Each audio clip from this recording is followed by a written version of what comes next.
బీసీలందరూ కూడా ప్రతి గవర్నమెంట్ కి కూడా మనం ఒక ఓటు బ్యాంక్ గా మిగిలిపోయాం.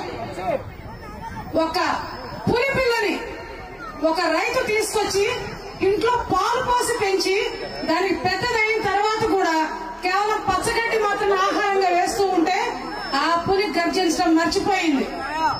అలాగే ఉంది మన బీసీ జాతి అంతా కూడా. కానీ అడవిలో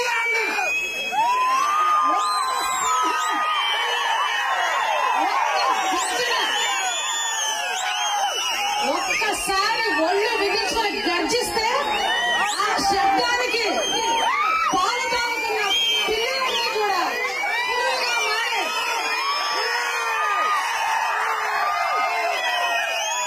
మనందరి పెద్ద పులి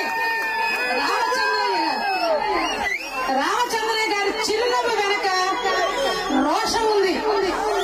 బీసీల పట్ల జరిగే వివక్ష పట్ల కసి ఉంది. ఆ సౌమ్యుడి వెనక ఒక క్షోభ ఉంది. ఆ చంద్రుని వెనక సముద్రం అంత ఆవేదన ఉంది. బీసీలందరి కోసం తనే శిలవెక్కిన యేసు అయ్యాడు, పశువుల కడుపున పుట్టిన కృష్ణుడయ్యాడు, రాముడయ్యాడు. ఈరోజు తన అపారమైన సంపదను అనుభవించకుండా నా బీసీల కోసం తన సంపద అంతా ఖర్చు చేస్తూ తన ఆరోగ్యాన్ని తన సమయాన్ని మన కోసం ఖర్చు చేస్తూ ఊరు వాడ గడప గడపకు నా బీసీ సోదరులను తిరుగుతున్న ఆయనకు మనం ఏం చేయాలి? ఏం చేయాలి?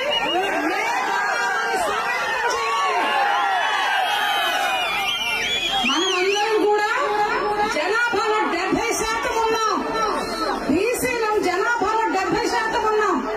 30% ఉన్నా ఉన్నత వర్గాల వారు అనాదిగా మనల్ని పరిపాలిస్తున్నారు. కానీ చంద్రవంశ క్షత్రియుడు శ్రీ రామచంద్రయ్య యాదవ్ మనలో చల్లారిన రక్తాన్ని మరిగించి ఉప్పొంగించి మళ్ళీ మన స్థానం రాజపీఠం అని తెలియజెప్పడానికి మన కోసం ఈ రోజు ఇక్కడికి వచ్చాడు. మకుటం లేని మహారాజు మన రామచంద్రయ్య. మన కోసం కోట దిగి పేటకు వచ్చిన మన బిడ్డకు అండగా ఉందామని శబ్దం చేస్తామా? రామచంద్రయ్య యాదవ్ గారి వెనకే ఉందామా? మన పార్టీ బీసీవై, మన నాయకుడు రామచంద్రయ్య యాదవ్, మన